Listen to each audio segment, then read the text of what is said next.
Welcome back to another episode of Rock Boys Football. Dill, I'm fired up for this one. Obviously, one of my favorite episodes to do every single offseason, top 10 player list. For this South Carolina football team, it gets really fun. And Dill, I know that we are going to have some disagreements, and that's the beauty of doing this. And I look at South Carolina and say, hey, one thing's very clear. Like, South Carolina has the star talent. Lenor Sellers, Dylan Stewart, some of the best players in the sport going into 2025. I feel like the large conversation with just how good South Carolina is going to be.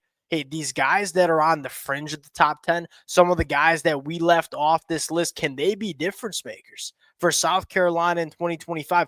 That's the difference between an 8-win team and a team that can make a push in the college football playoffs. Fired up to get into this one before we do. And as always, to the South Carolina fans, appreciate you guys. And Dill, it feels good to get back to talking a little ball. We've talked a lot of recruiting for South Carolina, been a little bit of a rocky road over the last couple of weeks, getting back into what this team's going to be in 2025 as fall camp rolls around the corner.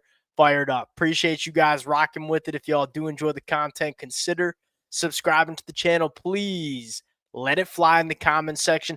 Ton of different ways you could go about making this list. And Dill, I think you certainly knew this was coming. I think a lot of the South Carolina fans who've been rocking with the boys the last couple of months knew this was coming. Brian Thomas cracking the top 10, probably the most underrated football player on this team going into 2025. Really damn good last year, just didn't get a ton of not only media attention, but didn't get a ton of opportunity because he was playing behind Dylan Stewart and Kyle Kennard in the rotational role that he played. 7.5 TFLs. 4.5 sacks, a 12.9% pass rush win rate. Deal that was 0.2% lower than Kyle Kennard. Brian Thomas was damn good. He's going to be asked to play a big role for South Carolina in 2025. I think he's up for the task in the 2025 year. He's such a good passer. She's really got Yes. the skill sets you're looking for. I mean, how fluid he is on that defensive end spot, how good his first step is.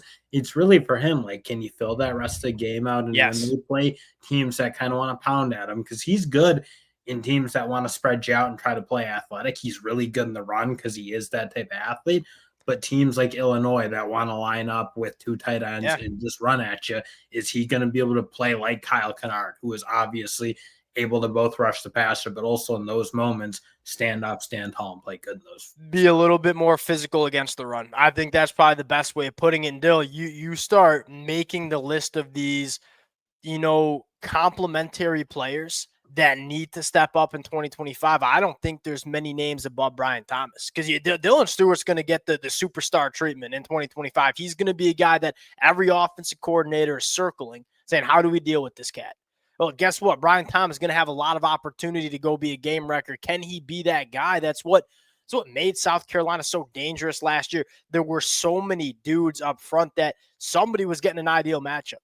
Brian Thomas is going to be the guy that's getting some ideal matchups in 2025. Can he take advantage of it? Big question mark and really big storyline, I should say, for South Carolina in 2025. Going to the number 9 list, DQ Smith, as solid as they come, man. And look, 37 tackles, 3 pass breakups, 1 interception. The stats are not going to jump out at you. The thing that I continue to go back to, they ain't many football players in the country that have played more snaps than DQ Smith over the last couple of years. They'll go back to 2024, 790 snaps for South Carolina, second most on the team. I always look for that number because, look, you're playing that much football. The coaching staff don't want to take you off the football field. I feel like also flies under the radar because he's not as flashy as a guy like Nick Emanari was last year. Damn solid football player for South Carolina and going to be a glue guy for South Carolina in the 2025 year. But another guy who might need to fill that void a little bit and become more of a playmaker, like the way Yes. Emanari would come up into the box and make plays at the line of scrimmage and, like, again, make those, like, long rangy plays in the back end. Like, DQ's probably got to be that guy now. And Peyton Williams, kind of an interesting player. I thought he played really, really well against Illinois in that bowl game. But someone's got to step up, replace what Nick was doing because he was a monster. You probably phrased it best. Like, can you go from being damn solid to a difference maker in the back end? It is probably the question that you want to see DQ Smith answer going into 2025. Number 8, calling my shot. Give me Nick Carburn. Dill, I sent you this list and you shot me a text back saying, are we sure we shouldn't have Mazio Bennett on this list? And I said, hey, look, and that ain't a shot at Mazio Bennett. We're going to talk about him at the end of the episode. I'm betting on Nick, man. And there's a lot of different things that have me feeling really good. Number one, you clearly saw the light bulb start to turn on for this kid. Last 5 games, 12 catches, 272, 2 touchdowns. Still, the majority of his production in the 2024 year came in the last 5 games. I think you're beginning to see him show that he's more than just a big body that runs really, really fast. You're starting to see him fill out the wide receiver position, say, hey, I can be more than just a vertical go ball guy.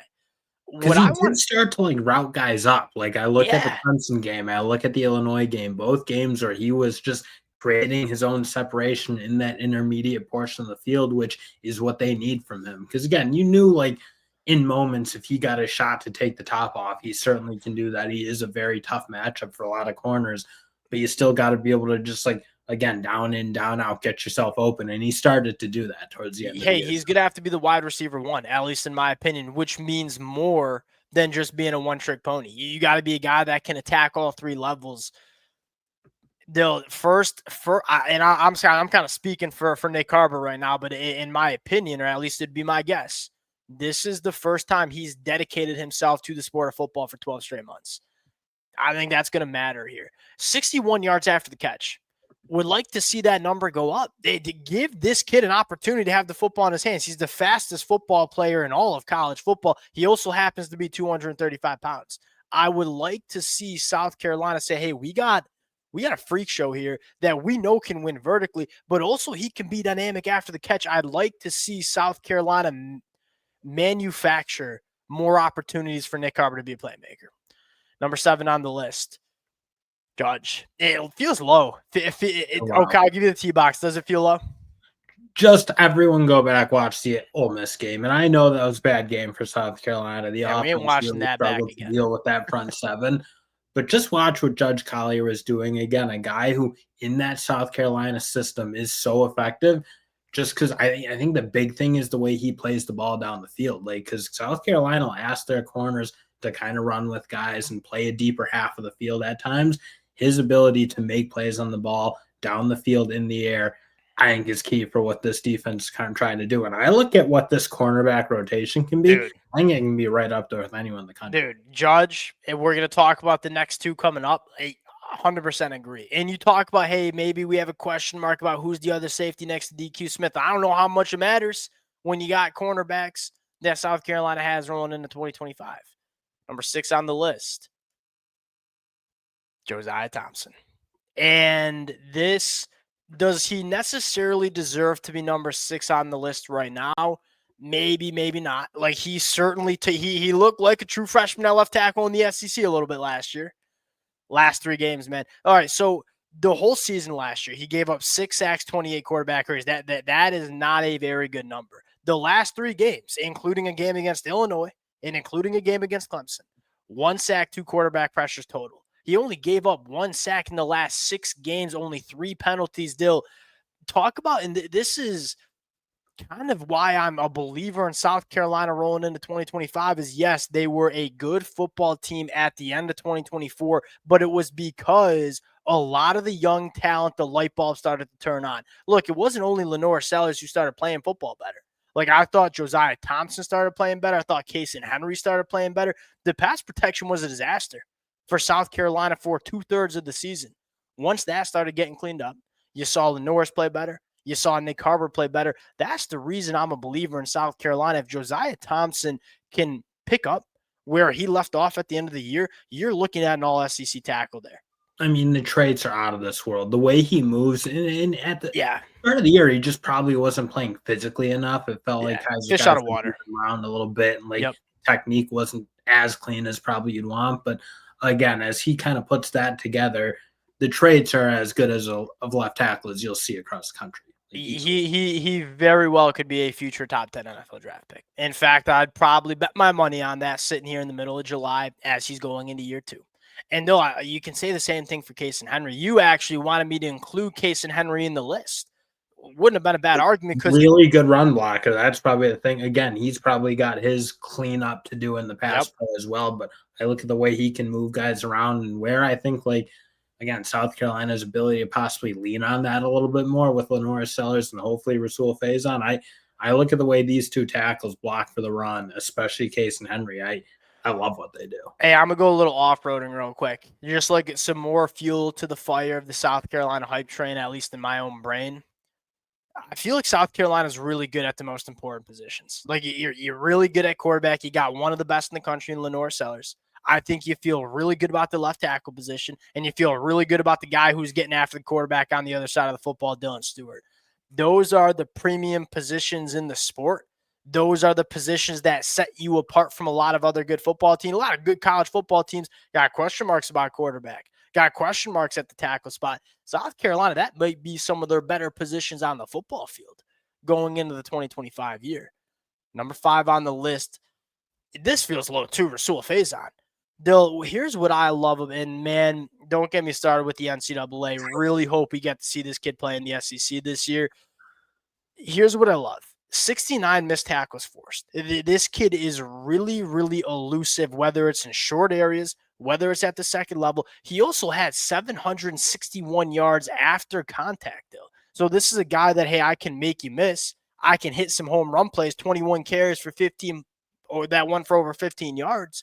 But at the same time, hey, you need me to do some dirty work, 3rd and 2, you need me to run behind my pads, go pick up a first down. He can do that too. He's a all-encompassing back. And this is not a shot at Rocket Sanders. Rocket Sanders had a few really elite traits to him. The physicality of which he ran with was probably number 1. The elusiveness, the ability to make people miss in space, maybe not where you wanted it to be. I feel like Rasul Faison has the opportunity to be that all-encompassing running back for South Carolina in 2025. Yeah, I think that's the big thing, and especially the way I think he can work in space, because it never felt like Rocket Sanders didn't scare you like what he would. Yeah. Linear. You're right. He was really good at kind of what he was doing, but you couldn't really ask him to run speed options with Lenor Sellers or some of those things that, again, when you have that skill set next to him at quarterback, you'd probably like your running back to maybe be a little bit more multidimensional. Yeah. Rasul Faison's about as multidimensional. Yeah, and I feel bad. Like Rocket Sanders, I feel like catching a stray when we probably don't need. The thing with Rocket was he's really fast in a straight line, and he's a big, big body that wants to run right through you. But when it came to, hey, change the direction, short area quicks, probably left a little bit to be desired. I think Rasul Faison has that, but he's also yoked up, man. He's 220. He's put on 20 pounds since he's gotten to South Carolina. Sneaky good aspect about this program. What they be doing in the weight room, man, special. These guys go out to the NFL Combine, test off the charts. All right, number 4, Jaylen Kilgore, my guy. I got 2 guys coming up, right? Jaylen Kilgore, to me, love the fingerprint that he can leave on a football game. Again, 796 snaps. This kid did not leave the football field for South Carolina last year. The completion percentage when targeted is a little bit high, right? 66.7%. When you're playing the nickel, like it's going to be a little bit higher. I want to see a little bit more consistency in his game. Look, I know you can make the impact plays. We've seen that the last couple of years. 15.1 yards per catch, that's a little bit high for my blood. The missed tackle rate's a little bit higher than you want it to be. If he can, and look, he's great. He's coming in at number 4. Put him above Rasul Faison. If he can find that level of consistency, one of the best defensive backs in the country. And he's one I kind of like. I'm looking at how they're going to split these back or maybe split the reps up in this backfield. Because they probably have 3 cornerbacks. We're not going to talk about Vicari Swain. Swain's a very good cornerback in his own right. Sissy, Vicari Swain, Judge Collier are 3 really good corners in my mind. Jaylen Kilgore, I think, could be a very potent weapon in that safety. That's kind of what I wonder if we hear that out of fall camp, right? Because there were some rumors about, hey, we're not sure who the safety is next to DQ Smith. There was some buzz around Jaylen Kilgore moving back to the safety spot. Well, Dill, you got a guy in Brandon Sissy who can play nickel. Now, Vicari Swain was not available in spring. I think some academic issues. He's back with the team. If Vicari's the guy we think he can be, okay, then it might be Vicari and Judge on the outside. I'm getting a little over my skis here, but Vicari and Judge on the outside. And then you kick Sissy into nickel, who we know can play nickel because he played it at NC State a little bit. Then you move Kilgore to the back end. You talk about getting your best 5 on the field. I think those are your best 5, and that's not a shot at Peyton Williams. That's just, hey, how do we get our best? Kilgore's a big physical nickel, and that's probably why the completion percentage is a little high. He's not like, again, I think of like a Mike Sanders still from Michigan at nickel, where you're 180 pounds and you maybe are a little more fluid.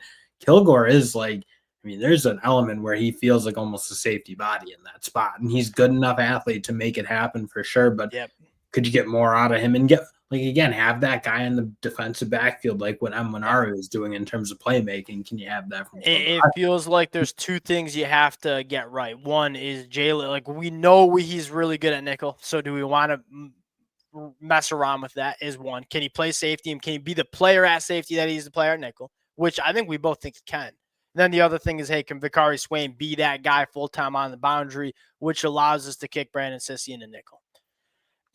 Which is a night. Oh, what a segue by the kid here. Number 3 on the list, Brandon Sissy. Dude, this kid rocks, man. I mean, I didn't spend a ton of time watching NC State football on my Saturdays, but I was prepping this episode, looking at some numbers, going back and watching some games. I mean, 51% completion percentage, 1 target to 27 targets, only 1 penalty, 3.4% missed tackle rate, 8 run stops. This dude can come up and support the run. I think his best position might be at nickel, and I'm very interested to see, hey, we got really sticky defensive back here that can tackle in space. Maybe he's the starting nickel for the South Carolina team. Look, he's going to be on the football field, whether it's as a boundary, whether it's at nickel, we're going to find out. Really, really good football player, and that versatility feels like it's going to be really big for South Carolina when you look to maximize what this secondary can be. And you said it. I mean, that's just such a big get through the portal to like really just solidify what unit is probably going to be the driver of this defense. It has to be. Yeah, it has to be, because look, we've haven't included any linebackers or defensive linemen up until this point. We're going to include a defensive lineman in the next slide, but the front 7 has question marks. Can your secondary be that good where you can maybe lean on your secondary to help support the front 7? Is probably a big question for South Carolina in terms of not taking the step back as big as some might expect on the defense side of the football. Because my general take on South Carolina, this offense is going to be better. Is it going to be good enough to support a defense that probably takes a step back in some fashion this year? Number 2 on the list. Wait, actually, I got Lenor Sellers number 2. That's my fault. Dylan Stewart, the number 1 spot. I don't think that should be a surprise to any South Carolina fans. Look, you want to have Lenor Sellers number 1, I ain't arguing. I mean, I guess here's what excites me about Lenor Sellers. There is so much meat left on the bone with this kid. He was really, really good in the month of November. The difference-making ability was on full display. There's a lot of room for improvement, and if you get that out of Lenor Sellers, in which I think there's a significantly better supporting cast around him this year, and he's going into year 2 as a starter, you're looking at a Heisman Trophy caliber quarterback and one of, if not the best, in the country in 2025. Yeah, I don't even have much to add. I mean, everyone knows how good he is, how good he can be. If they, again, just run more of a clean passing attack where he doesn't have to be as hero ball as a Look at the numbers, man. 1,800 passing yards, 14 touchdowns to 2 interceptions, 1 clean deal. He was only clean 60% of the passing. The pass protection was not great for a majority of the season. 48% completion percentage, 20-plus yards down the field, throws a beautiful deep ball, 47 missed tackles forced. That was more than Rocket Sanders had last year. I think that shouldn't come as a massive surprise to the South Carolina fans that watch this team every Saturday. And then Dylan Stewart, 34 quarterback hurries is one of the higher numbers you'll see, and he did that in the SEC as a true freshman. It's him and Colin Simmons, who are comfortably the 2 best edge rushers in the country. The thing I'll add with Dylan Stewart here, got way better supporting and playing the run as he went on during his freshman year. And that was always that thing, hey, we know we can get after the passer here. We need a little bit more from you against the run. He definitely did that. Game wrecker for South Carolina in 2025. Yeah, another guy who like a future 1-1 kind of draft selection. Like that's the way he was playing last year. And that's my God, Dill, I forgot to replace the picture here. South Carolina fans, please forgive the boy. We did Clemson. I must have just not deleted the picture. We got a picture of Wade Woodaz That's bad. And that's the worst possible. That's the deal. That is the worst possible team to have for this one. So I apologize to the South Carolina fans. But I do want to talk. About some of the names that missed the list because these are the names that I think fascinate me the most. Can Sri Babalade be a hammer guard for South Carolina? Can Troy Pikes be a difference maker that we think he can be in the middle of that defensive line? Dill, from the names that we didn't talk about, who's most important on this list here? Probably Troy Pikes. I mean, you I need think so somebody too. in the middle. Or I'm like Fred Johnson. debating him versus Mazeo Bennett because I do think Bennett is a huge piece of this passing game, having a little bit more of an identity and a consistent playmaker, if you will. Yeah. Because I thought you saw some really good moments where he was the guy who felt like he could get open in almost any situation.